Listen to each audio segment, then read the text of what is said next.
दोस्तों कोर्ट्स में कई बार देखा जाता है कि मामलों की सुनवाई जल्दी नहीं होती। ज्यादातर प्रॉब्लम कहां पर आती है? जब आप बेल लगाते हैं। बेल आप लगाते हैं, एंटीसिपेटरी बेल लगाते हैं, रेगुलर बेल लगाते हैं, इंटरिम बेल पर भी कई बार सुनवाई काफी लेट होती है।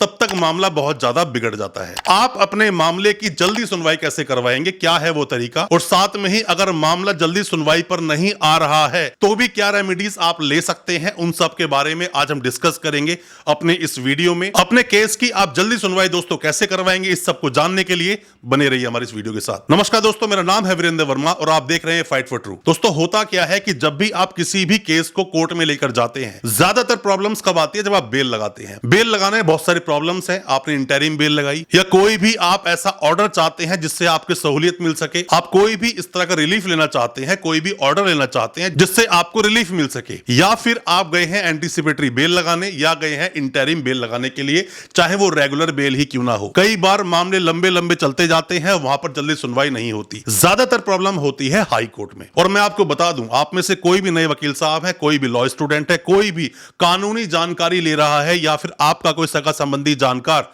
अगर जेल में है, या फिर आपका कोई भी सगा संबंधी जानकार अभी वो बेल लगा रहा है हाई कोर्ट में या किसी भी कोर्ट में, जल्दी सुनवाई कराने का एक बहुत आसान तरीका दोस्तों वैसे तो होता है कि आप अर्ली हियरिंग की एप्लीकेशन लगाएं। मतलब कि केस को जल्दी सुना जाए, इसकी एक एप्लीकेशन लगाई जाती है हाई कोर्ट में या सेशंस कोर्ट में या सुप्रीम कोर्ट, जहां पर भी आप जा रहे हैं, डिपेंड करता है केस टू केस। प्रॉब्लम आपको होती है हाई कोर्ट में। हाई कोर्ट में मामले बहुत सारे पेंडिंग है, बहुत सारे मामले सामने हैं, उन सबको भी सुनना है, उन सबको भी डिसाइड करना है। ऐसे में ही आपकी बेल फंसी रह जाती है। कई बार तो जो आपकी बेल लगाई गई उसके पेपर्स तक पूरे नहीं होते, पिटीशन में बहुत सारी कमियां होती हैं, उनको ही रिमूव कराने में आपको बहुत बहुत लंबा टाइम लग जाता है। ये होता है सुप्रीम कोर्ट में भी, ये होता है हाई कोर्ट में भी, ये होता है सेशंस कोर्ट में भी। आपका मामला क्या है डिपेंड करता है। मामला बहुत सीरियस नेचर का है, ऐसे मामलों को देखा जाए तो जल्दी से एंटीसिपेटरी बेल नहीं मिलती, बेल उनको भी मिलती है। डिपेंड करता है मामले क्या है। लोग सालों साल से बैठे हैं जेल में, अभी तक उनके केस की सुनवाई नहीं हुई है। क्यों नहीं हुई है? आपने वो अर्ली हियरिंग की एप्लीकेशन लगाई ही नहीं, आपने जल्दी केस को सुनवाने के लिए कोई प्रयास किया ही नहीं, आप जल्दी केस को सुनवाई कराना चाहते हैं उसके लिए आपने एफर्ट्स लगाए ही नहीं। हो सकता है किसी भी आपके एक मूव से वो जल्दी सुनवाई हो जाए कोर्ट में, आपको करना चाहिए। दोस्तों आप गए हैं एंटीसिपेटरी बेल लेने के लिए तो आपके लिए बहुत ज्यादा समस्या है। क्यों? आपको पुलिस से भागना पड़ रहा है। क्यों? पुलिस से आपको छुपना पड़ रहा है। क्यों?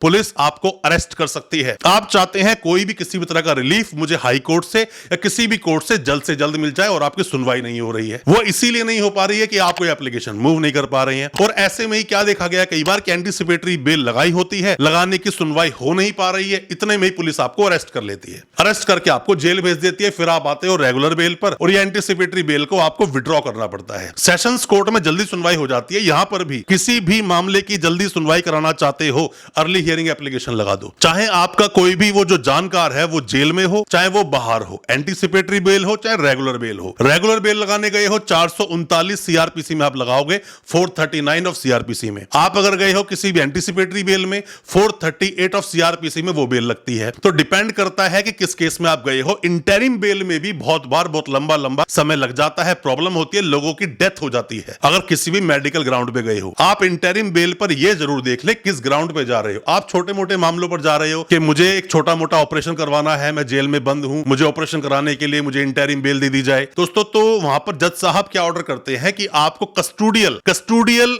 ट्रीटमेंट की ऑर्डर मिल जाएगा आपको, कि मतलब कि आप पुलिस की कस्टडी में ही रहोगे, उस कस्टडी में ही आपका ट्रीटमेंट होगा, उस कस्टडी में ही आपको किसी भी हॉस्पिटल में भर्ती करा दिया जाएगा। आपकी वाइफ बीमार है, वाइफ को बहुत क्रिटिकल प्रॉब्लम है, ऐसे में इंटरिम बेल बहुत जल्दी मिलती है। आपका बच्चा बहुत सीरियस है, बच्चे को प्रॉब्लम है, बच्चे का ऑपरेशन होना है, कुछ भी होना है, ऐसे में आपको इंटरिम बेल बहुत जल्दी मिलती है। किसी की डेथ हो गई है, डेथ पर भी इंटरिम बेल बहुत जल्दी मिलती है। दोस्तों ये चैप्टर बहुत लंबा है, अगर हम इस पर बोलने की बात करें बहुत समय तक बोला जा सकता है, बट हमें वीडियोस थोड़ी छोटी बनानी होती हैं ताकि वीडियोस को आप देख सकें, समझ सकें। अगर आप कोई भी नए वकील साहब हैं तो आपको जरूरी है ये जानना कि बेसिक स्टेप्स क्या होते हैं। दोस्तों आप किताबें जब पढ़कर आते हो ना तो किताबों में बहुत कुछ लिखा है, बट उनमें से कई चीजें कोर्ट में नहीं होती हैं। तो उन चीजों के लिए आपको प्रैक्टिकली नॉलेज लेना बहुत जरूरी है और वो प्रैक्टिकल नॉलेज हम इस प्लेटफॉर्म पर आपको देते हैं, आप तक पूरी इंफॉर्मेशन पहुंचाते हैं। आप में से कोई भी ऑनलाइन कंसल्टेंसी लेना चाहता है, ऑनलाइन बुक कर सकता है, ऑनलाइन कंसल्टेंसी ले लीजिए। हो सकता सकता है कि आपके किसी भी केस में हम आपको ऐसी एडवाइस कर सके जिससे आप इजीली निकल सकते हैं। या फिर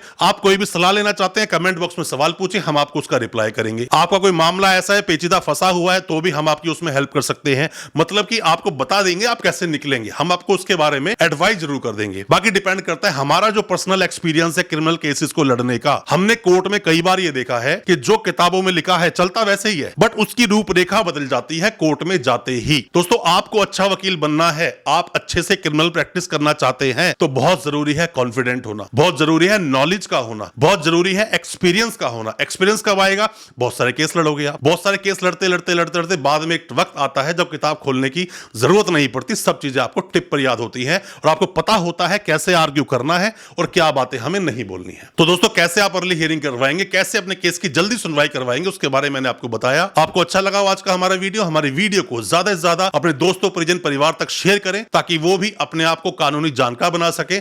हमारे चैनल को सब्सक्राइब करना बिल्कुल ना भूलें, साथ में लगा बेल आइकन जरूर दबा दें ताकि इसी तरह की लीगल अवेयरनेस की वीडियोस आप तक पहुंच सके सबसे पहले। बहुत बहुत शुक्रिया दोस्त, धन्यवाद हमारे इस वीडियो के साथ बने रहने के लिए।